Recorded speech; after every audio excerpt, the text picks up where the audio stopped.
Young Gala, NBA players and legends explain why Michael Jordan was impossible to stop. Let's check it out, shall we?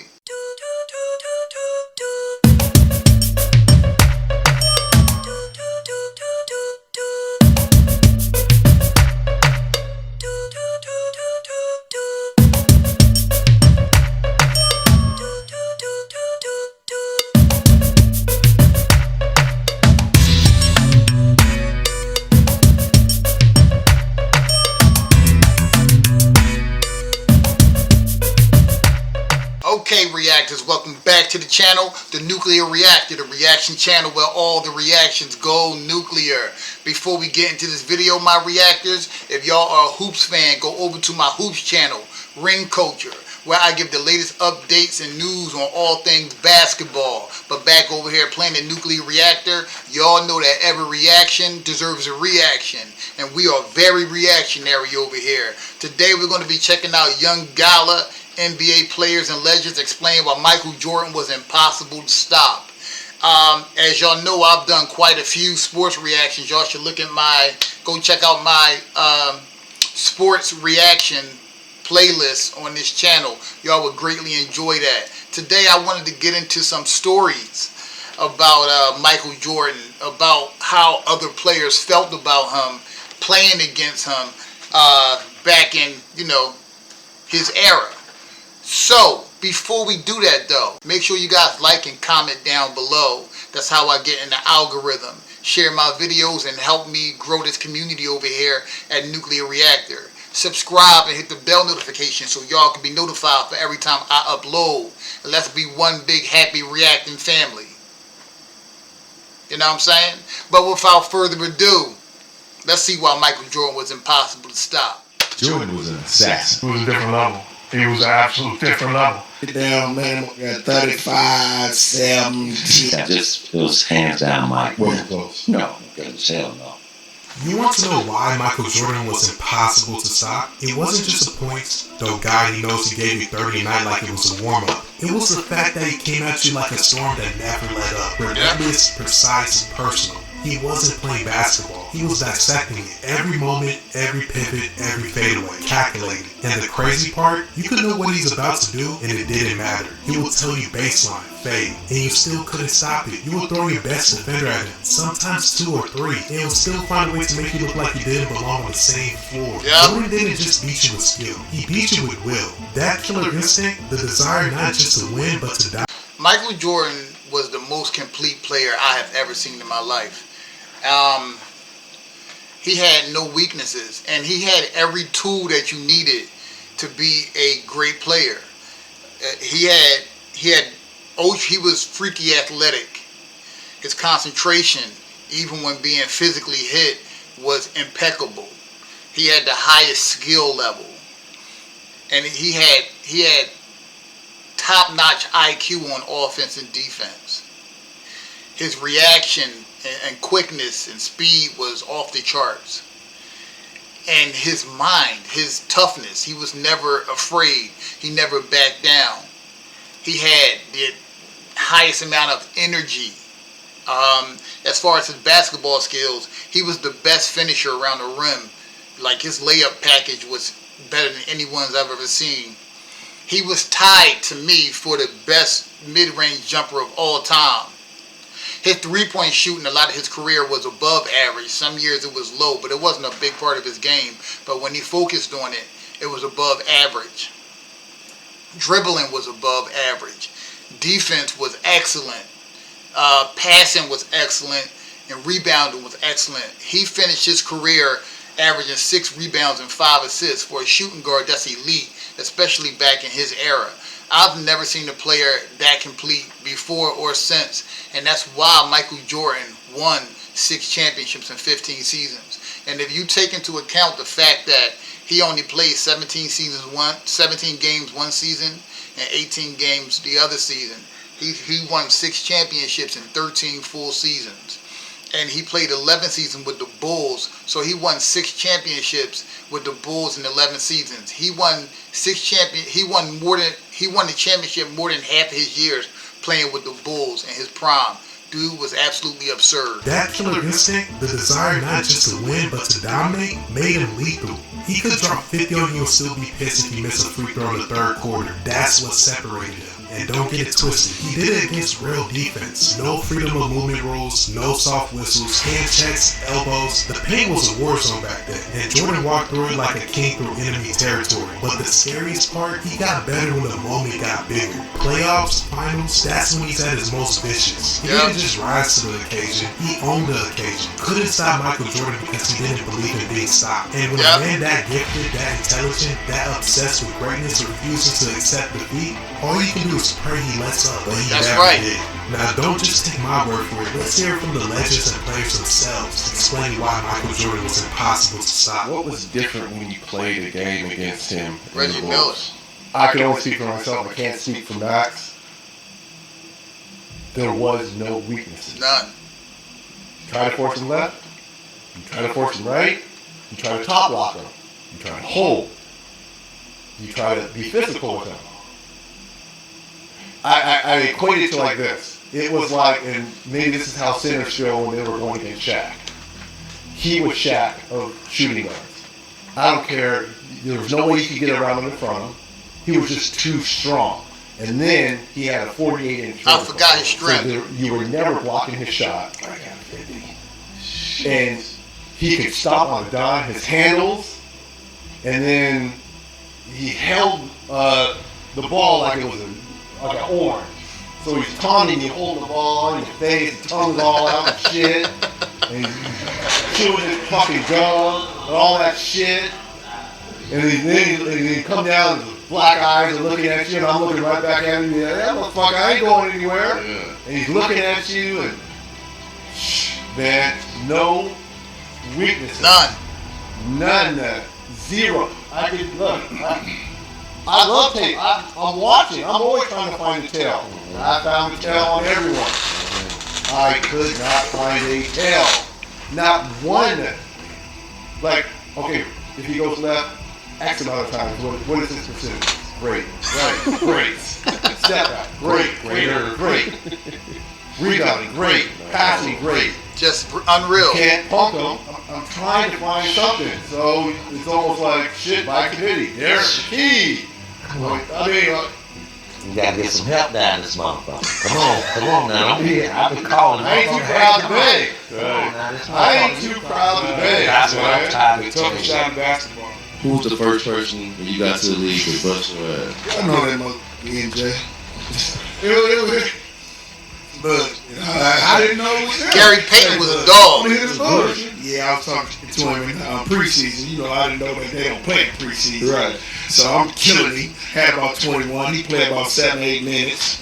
Then all of a sudden, we got to play him in the first game of the regular season. He comes to Seattle.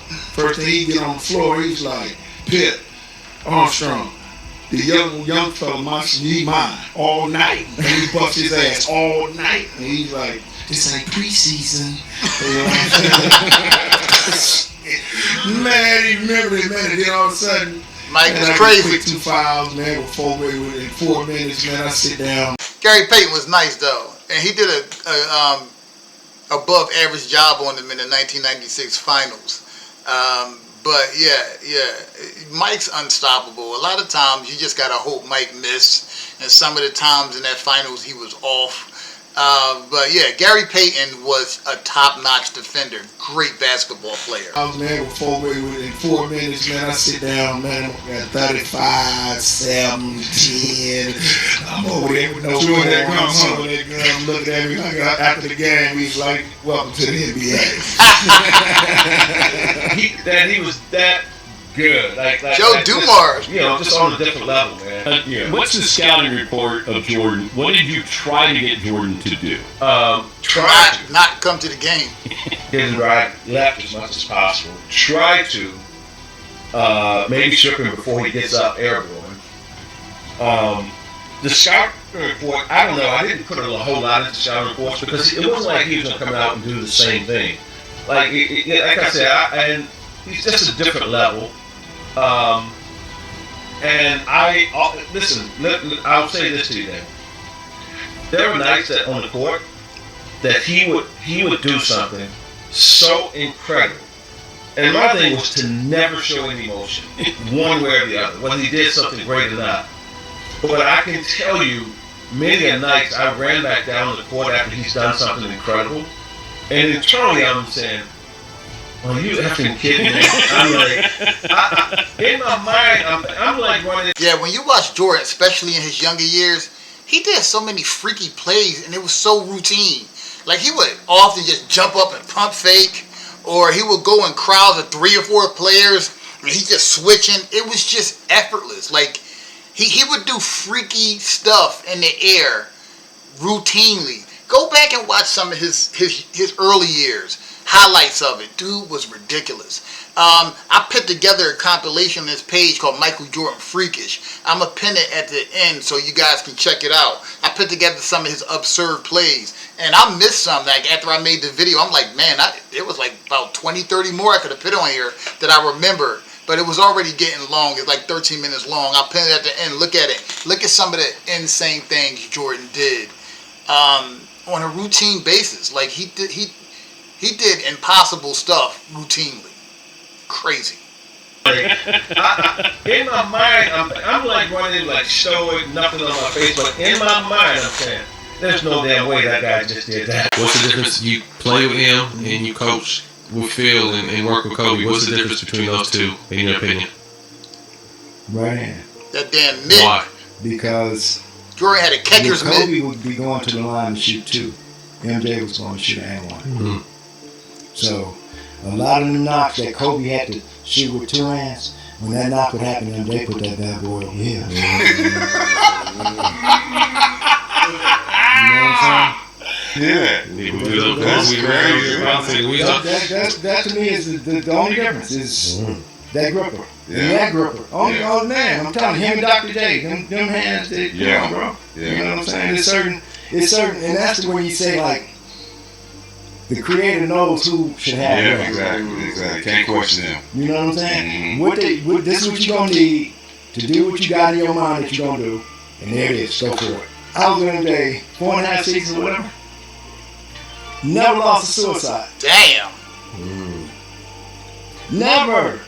Never lost. Never. Unlimited energy. No. Let me tell you that. That's hard to believe on. Some days you be walking out for like and we would ask Phil how many we got after practice, and he would ask us how many we want. Because he knew we were trying to get him. Mm-hmm. So it would be like this. All right, me and BJ. We're going to go easy, hard. Jordan, make the game look. And y'all would team up on it. Please. As soon as the whistle blow, he damn near coming back at us. But man, it wasn't even fair. Never a doubt at the end of any series that he was ever in who the best player in the world was. Yeah. And it was Michael Jordan. And, I don't know who else that's been. I don't know what other player comes close to, being undefeated and being the best player in a playoff series every year. Did you enjoy your moments when you had to guard him as the ultimate challenge? The ultimate challenge, and if you did stop him, it was a miracle, and if you didn't, so what? Nobody guards him. But I remember a funny time in this 63-point game, and I got accused of doing this a little bit more than the coaches or my teammates would have liked. But Walton fouls out guarding Jordan in an ISO, and he's screaming and cursing me out, like, "Quit switching. Guard your own man." This is Walton yelling at you. I just want you to be able to appreciate how hard it is. Well, Jordan's going to go to... His numbers are definitely being inflated. We thought James Harden got to the line a lot. Jordan would average 23. Can you imagine how many times Jordan would go to the free throw line in this era? Can you imagine? Again, go back and look at how often he attacked the rim. Dude was just vicious. MJ was a butcher. Jordan would average 23 throws probably every night. You gotta understand, he would evolve Look at this. into this era. The Jordan that we saw young, athletic, get to the basket based on what we see in this era. You'll see a Jordan probably shooting more threes too. Yeah. So he will definitely evolve. He averaged 35 at one point. 37 see one him year. really pushing that to 40. I don't know about 50, 60, but like, mid 40s. I can see that possibly. Yeah, Best easily. player in the league when you first got it was who? Mike. And it wasn't close. No. Yeah. Mike was in his damn prime. When you first Still not close saw now. him, There's nobody what better was than Mike your now experience? either. No sleep the night before because I was like just anxious and nervous and ready, because I know I was playing against the best player ever. Yeah. And you can get your ass embarrassed. Yeah. Because this motherfucker put his feet on your throat and don't take it off. He gonna try to embarrass Look how your fast ass. he You went, know what I'm Jordan. saying? So I had to get prepared for that part. And then, And you played with your rookie year. yeah. And then when I got out there on the floor first, I was coming off the bench behind Alvin Robinson, but I was still averaging 13 a night coming off the bench. And Alvin was out there on his ass, so I was like, okay, cool. I know they're gonna let Alvin guard this motherfucker. I ain't really have to fuck with him. Yeah. I go over there and fuck one of the little punk guards motherfuckers and shit. Yeah, but I wouldn't fuck with him like that. But that's what. But when I played, he was so strong, fast, man. The motherfucker, he changed his game from. He started learning how to Look at that. post up and Who does that? back to the basket. That's when he was shaking on your ass and turning and shoot that motherfucker. Oh my goodness, it was a wrap after that, man. But it was hands down, Mike. Wasn't close. No, goodness, hell no. Well, I always looked at it like this when I guarded Michael Jordan. I've got nothing to lose. I wasn't nervous because if he scored on me, it's Michael Jordan. He's done that to a lot of better players than myself. But if I defended him well and he missed the shot, I guess that was all because of the great defense. That's just the way I view it. Here's the first one. Michael squaring up the top of the key. And you can see I'm giving him the appropriate amount of space here because you're talking about the quickest guy I ever played against, and he's normally going to jab step you go one direction or the other, so I'm backed off a little bit. The problem here also, the three-point line was shorter that year, so he's already in three-point range. If he's out here today, maybe beyond what he was capable of doing at the time. And so I feel like I'm in a good spot. As he elevates to go up, I personally don't think I could have timed that any better. That's hand on hand. And he still gets it over the top, and you know where this is going to end up because it's Michael Jordan. Makes it not demoralized. I felt like I did a pretty good job of that. And this is patented, this next one. Michael Jordan in a low post. And he's going to hit you with the fake spin to the baseline. Always gets a reaction out of the defender. And then he's going to wheel back around, and then he's going to get vertical. And all you can do is try to contest. And that's what I did in this situation. Now, here's the problem. Michael Jordan took the elevator, and I elected to take the stairs. And that's a problem because now he's got a free shot and he's going to hit this little short turnaround jumper. But all things considered, I think I defended him about as well as I could. And I'm actually shocked based on those two contested shots. I was never nominated for Defensive Player of the Year. Did you have a rivalry with Jordan when it came to scoring? I know there was this slam dunk contest, but did you feel like you were... Dominique was a beast, and he was a scoring freak. Go look at some of his highlights and look at his stats. He was a monster. There was this slam dunk contest, but did you feel like you were every bit as good, if not better, than Jordan? Oh man, we had plenty of rivals. Michael, all the guys I played against, probably the most fun guy to play against. He was close, Jordan. Wasn't better. But he raised your level of play, intensity. Jordan was an assassin. Yep. He did something that I never had anybody ever do, that I've ever witnessed. So I think I had 57 in Atlanta, and we had to go back to Chicago a little while later. And he walks into our locker room, suit and tie, and I'm like, it's doing in our locker room, like, what's going on here, right? I'm thinking maybe going to the training room, right? But he walks by me, he walks by Kevin, to get to one of my teammates, Randy Whitman, he tapped him on the butt. He said, lace him up, it's going to be a long night. And I didn't know what to say, I'm shocked. And he walks out, right? And I said, well, you tell that son of a bitch, God, I don't kick you. I didn't know what to say. I just do. And because I'm in disbelief, he had 60 that night. I've never had anybody do that come in our locker room like that. Yeah, Jordan was the name of the guy. He was. We used to get scouting reports on certain guys, and you look at the scouting report, and they say, well, you can take your right hand away, take your left hand away, push him this way, push him that way. On him, it's just like, good luck. Good luck. Yeah. So he was special that way. Yeah. Plus he had a will like no other player that I ever played against. Certain guys I can get to mentally, But him, I could never get to mentally, and believe me, I tried my best. But, you know, he was that special player that you couldn't break his will. You know, if anything, you just taking him to another level. He was a different level. He was an absolute different level. I can remember I was benched. So we were playing the Bulls. So I never told this story. I was benched, so we were playing the Bulls. So I get a call the night before. They want to play some cards and hang out, whatever, just chill.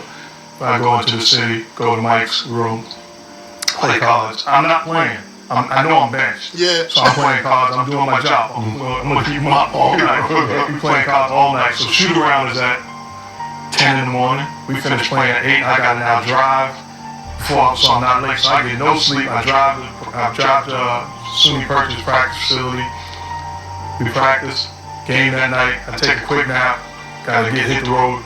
Game in the garden. I'm sitting on the bench. I am tired. I'm sitting there like this dude got 50. I'm like, how is this dude still surviving? But he did it to everybody and every single night. I remember they said on the watch the Dream Team documentary. Everybody was amazed how he could be up all night and still drop points. Like they said, he never slept. I think David Robinson, somebody said one time in one of the training rooms, he closed his eyes. They said, I think that's the first time I've ever seen him close his eyes. Jordan was a machine, man. He was an alien. He did it to everybody and every single night. He said, oh, look, I was